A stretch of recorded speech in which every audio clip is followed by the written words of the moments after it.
Sa kabila ng mga pinagdaanan kaugnay sa kanyang love life, masaya at mas maayos na raw ang lagay ng puso ni Widow's War star Bea Alonzo. Ang journey ng buhay natin, may ups and may downs. Diba?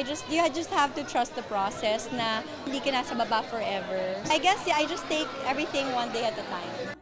Kahit na nga raw nakatuon ng mas marami niyang oras sa GMA Prime series na Widow's War, sulit naman daw dahil sa mga natatanggap nilang magagandang komento mula sa viewers.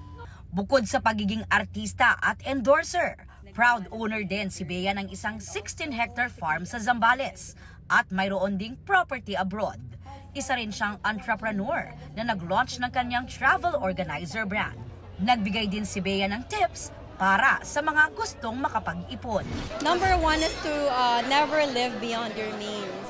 So, unahin mo ang basics, mga basic needs. Siyempre, maganda rin namang bigyan mo ng diba? Minsan gusto mong i-reward yung sarili mo with a good meal, to travel, nice clothes, but never forget na unahin mo yung necessities.